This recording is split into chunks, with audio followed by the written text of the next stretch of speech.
अस्सलामु अलैकुम व रहमतुल्लाहि व बरकातहू। विषय मराठी संयुक्त अंतर्भरती इयत्ता 9वी। कविता क्रमांक 2 संतवाणी यानी संतों की जुबानी। बहु हा दयालु यानी बहुत यह रहम दिल।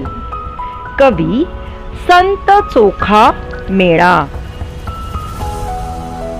2 कविता क्रमांक संतवाणी बहु हा दयालु। अब हम इस सबक के नज़म लिखने वाले कवि का संत चोखा मेळा इनका परिचय देखेंगे और उसके बाद उसी के साथ हम इस नज़म में क्या है वो भी देखेंगे। संत चोखा मेळा यांचा जन्मशक उपलब्ध नहीं, यानी संत चोखा मेळा उनकी पैदाइशी तारीख सदी ये मौजूद नहीं है। इसवी सन 1338 हा त्यांचा समाधिशक सांगितला जातो। ऐसा कहा जाता है कि 1338 में उन्होंने समाधी लिए। संत चोखा मेळा यांच्या अभंगातून भक्ताच्या हृदयातील कारुण्य जसे प्रकट होते तशी सामाजिक विषमतेची उपेक्षेची खंत ही व्यक्त होताना दिसते। उनके नज़मों में से जैसे इबादत करने वाले के दिल में का गम, तकलीफ, परेशानी जाहिर होती है, वैसे ही समाज में जो विषमता है, ऊंच नीच भेदभाव है, उसका गम भी जाहिर होते समय दिखाई देता है।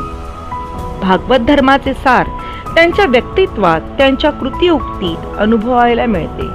भागवत मजहब के बारे में, उनके पर्सनालिटी में, उनके रहन सहन में, तजुर्बे में दिखाई देता है। प्रस्तुत अभंगातून संत चोखा मेळा यांनी परमेश्वराच्या कनवाळू रूपाचे वर्णन केले आहे। बताए हुए अभंग में से संत चोखा मेळा इन्होंने खुदा कितना मोहब्बत दिल वाला दिलदार है, रहम दिल है, इसके अक्स के बारे में खुलासा किया हुआ है। यह तस्वीर श्री संत चोखा मेळा की है। बहु हा कनवाळूनी बहु हा दयाळू जाणे लळा पाळू भाविकांचा।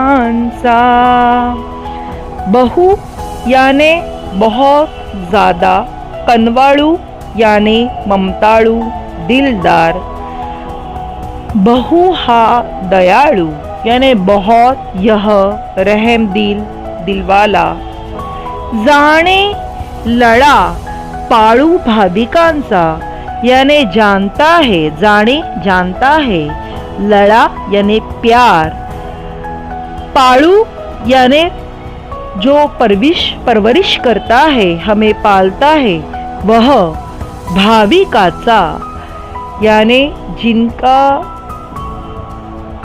अकीदत है, ऐसे अकीदतमंदों का या तो भक्तों का या तो उपासकों का। शब्दार्थ बहु म्हणजे खूप, कनवाळू म्हणजे दयाळू ममताळू, जाणे म्हणजे जाणतो, लळा म्हणजे प्रेम, भाविक याचा अर्थ भक्त उपासक। कवितेवर स्वमत विचारले जाणार नाहीये, तर कवितेवर फक्त भावार्थ विचारला जाणार आहे आणि म्हणून भावार्थ हे स्वमतच्या जागी करायचं आहे। आकृतिबंध पूर्ण करा, चौकटी पूर्ण करा, परिणाम लिहा, नातेसंबंध सांगा, अशा प्रकारचे प्रश्न येतील। फक्त स्वमतच्या जागी कवितेचा भावार्थ विचारला जाईल। कवितेचा भावार्थ, अभंगाचा भावार्थ। परमेश्वराच्या प्रेमळ रूपाचे वर्णन करताना संत चोखा मेळा म्हणतात, खुदा के मोहब्बत भरे अक्स का खुलासा करते समय संत चोखा मेळा कहते हैं, परमेश्वर हा खूप कनवाळू म्हणजेच ममताळू व खूप दयाळू आहे। तो भक्तांचे मन जाणतो व त्यांच्यावर खूप प्रेम करतो। खुदा यह बहुत मोहब्बती और रहम दिल वाला है। वो इबादत करने वालों के दिलों को जानता है, दिलों का हाल जानता है और उन पर वो बहुत ही प्यार करता है।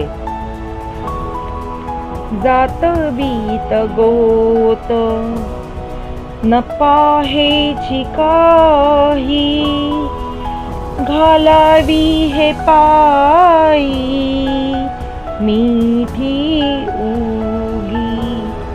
जात याने जमात, मजहब, बीत यानी पैसा अड़का, संपत्ति, गोत यानी रहन सहन का जो तरीका है या तो घराना है वो। न पाहेची काही, इनमें से वह कुछ भी नहीं देखता है। घालावे है पाई, घालावे डालनी चाहिए, है पाई पैरों में।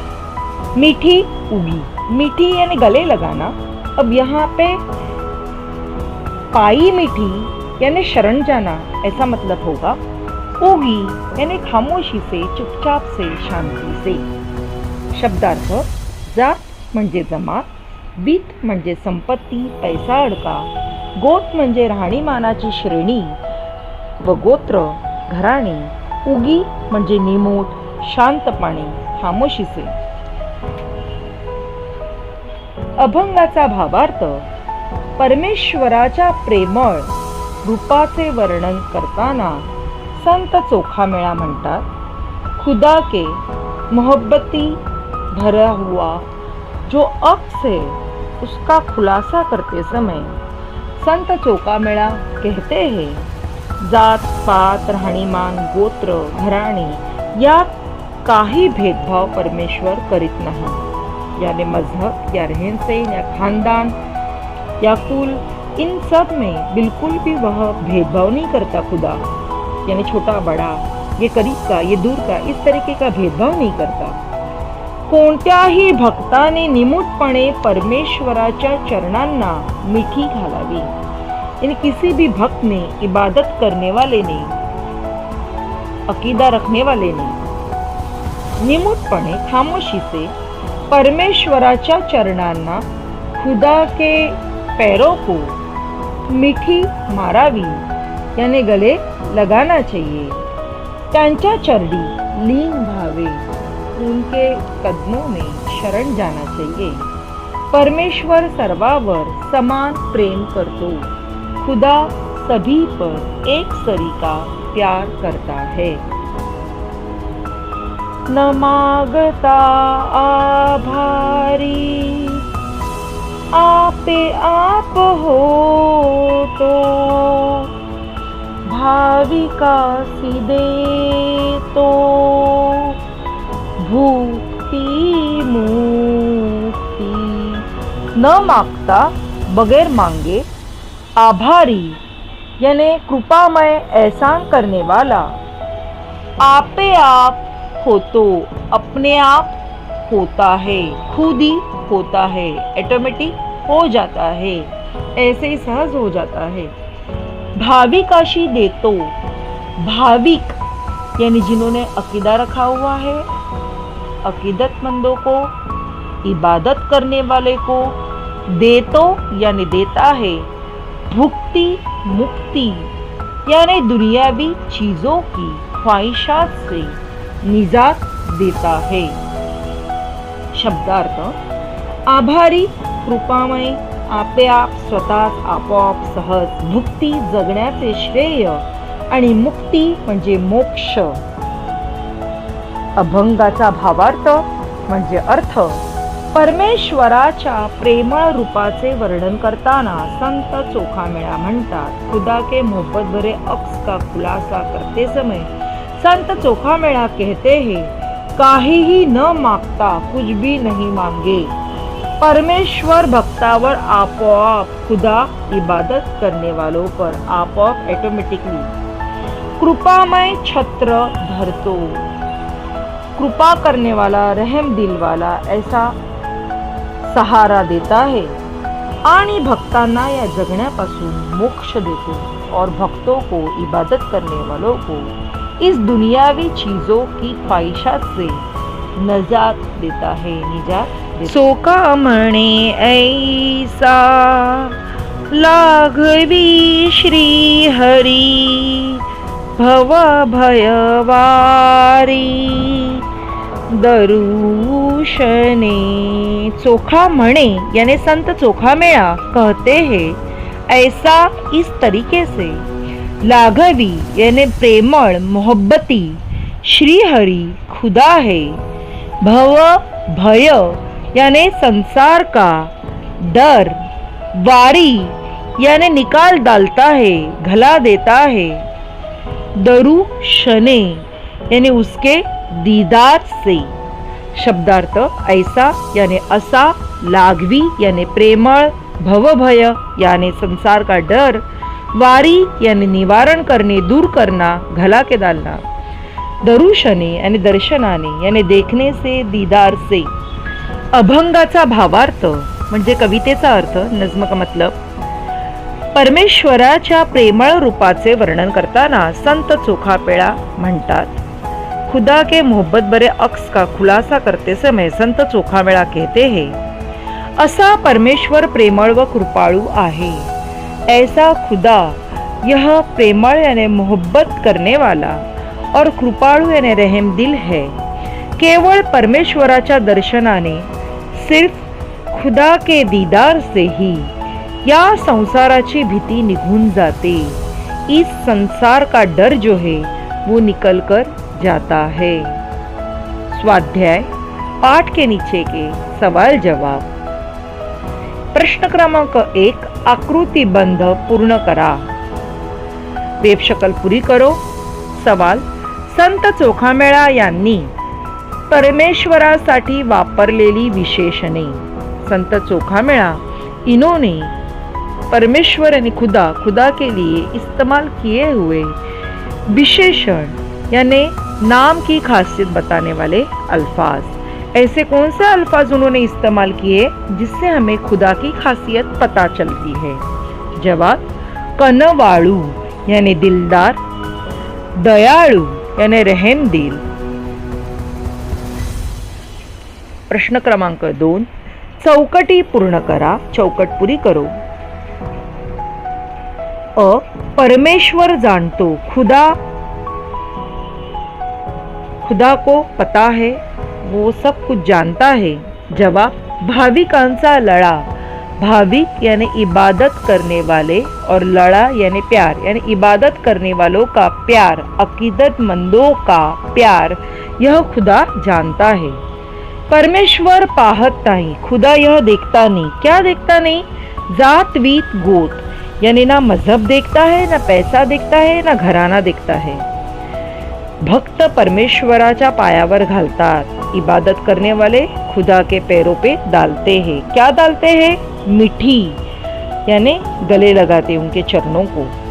परमेश्वर भाविकांना देतो, खुदा इबादत करने वालों को देता है। क्या देता है?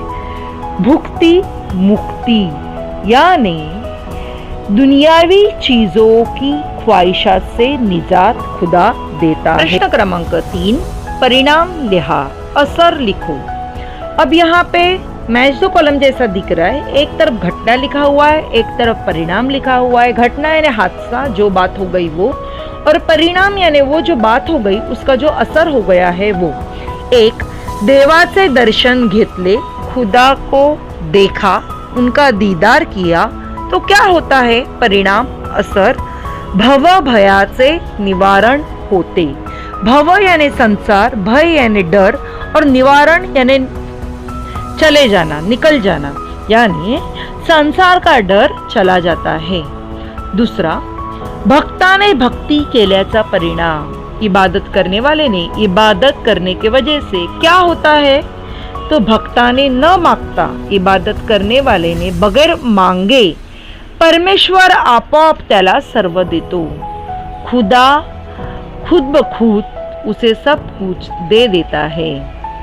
इस तरीके से दूसरे नज़म संतवानी में का अ बहु हा दयालु यह अभंग हमारा हो गया है। पाठ्य पुस्तक में इसके नीचे 100 मत दिए हैं। इन सोमत की जगह पर आपको अभंगाचा भावार्थ म्हणजे कवितेचा अर्थ याद करना है। नज्म खत्म हो गई। धन्यवाद।